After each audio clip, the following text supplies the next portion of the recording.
We look forward to working closely with you during your presidency of the Council this month. I also want to thank Slovenia for your successful conclusion of your presidency during the month of September. I wish to thank Secretary General Guterres for his briefing today. Colleagues, yesterday, Iran's Islamic Revolutionary Guard Corps, the IRGC, launched nearly 200 ballistic missiles at Israel. Tragically, there has been a confirmed death of a Palestinian civilian in the West Bank. Iran's stated intention was to avenge the deaths of 2 IRGC-supported terrorist leaders and an IRGC commander by inflicting significant damage and death in Israel. Thankfully, and through close coordination between the United States and Israel, Iran failed to achieve its objectives. This outcome does not diminish the fact that this attack, intended to cause significant death and destruction, marked a significant escalation by Iran. It does not negate the need for immediate Council action. This is a moment for this Council to speak out with one voice and condemn Iran for its unprovoked attack against another member state, and equally important, to impose serious consequences on the IRGC for its actions. Colleagues, in a broad sense, Iran was complicit in the October 7th attacks on Israel through its funding, training, capabilities, and support for the military wing of Hamas. And after Hamas's horrific attack carried out nearly a year ago today, the United States sent a clear message to Iran. Don't exploit the situation in ways that would risk propelling the region into a broader war. The IRGC flagrantly and repeatedly ignored this warning by encouraging and enabling the Houthis in Yemen to disrupt global shipping and launch attacks against Israel, by supporting militant groups in Syria and Iraq, which repeatedly attacked American forces engaged in the fight against ISIS, and by arming and encouraging Hezbollah after its former leader, Nasrallah, made the decision on October 7th to open a northern front against Israel. There can be no doubt Iranian support to regional proxies has directly contributed to the crisis in Gaza and Lebanon. At the center of Iran's efforts since October 7th to sow chaos and threaten regional stability is the IRGC, which has repeatedly flouted and violated this Council's resolutions. I can't believe I have to say this, but I will, because the IRGC and its allies are out there peddling propaganda.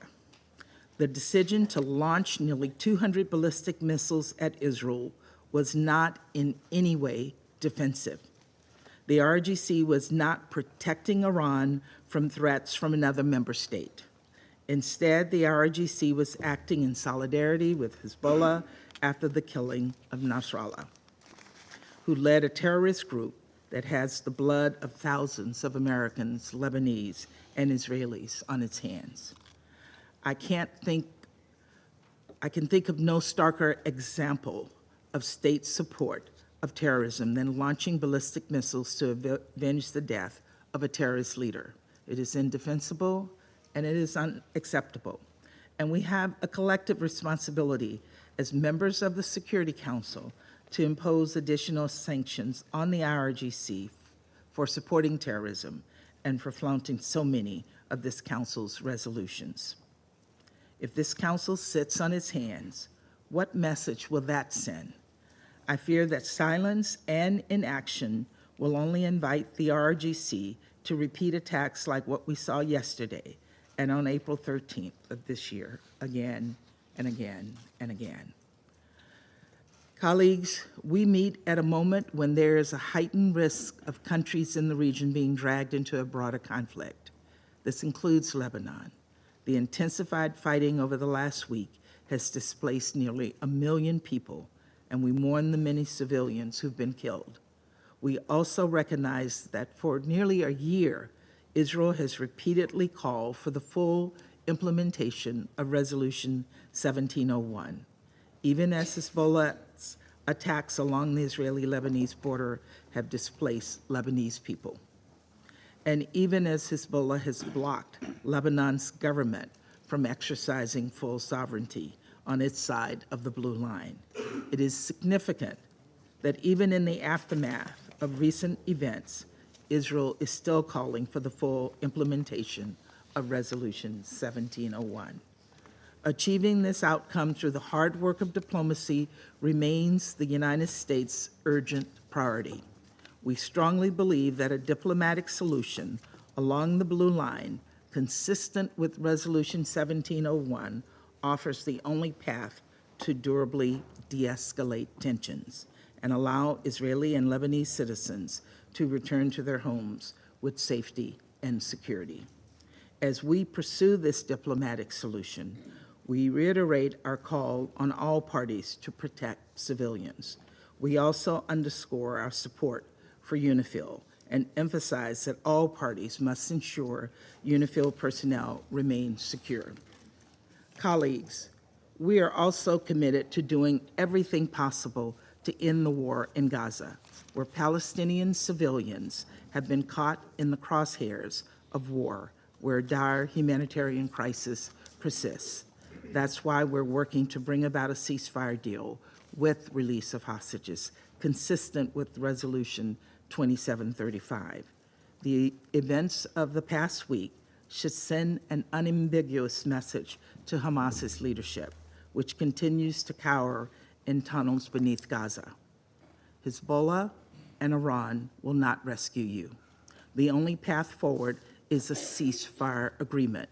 We must double down on diplomatic solutions that would ensure the safety of people across the region. As we do, there should be no doubt. The United States will continue to support Israel's right to defend itself against Hezbollah, Hamas, the Houthis, and any other Iranian-supported terrorists. Of course, how Israel defends itself matters. We continue to make clear that measures must be taken to minimize civilian harm. Colleagues, as President Biden emphasized following yesterday's attack, the United States is fully supportive of Israel. Our actions have been defensive in nature. Let me be clear. The Iranian regime will be held responsible for its actions, and we strongly warn against Iran or its proxies taking actions against the United States or for their actions against Israel. Colleagues, this moment of great risk is a test of this Council. It is imperative that we unequivocally condemn Iran's attack and demand that it cease its support for terrorism in the region. People in Israel, in Gaza, and the West Bank, in Lebanon, and across the region deserve a durable peace, and it is far past time for this Council to hold Iran accountable for fanning the flames of war. Thank you, Madam President.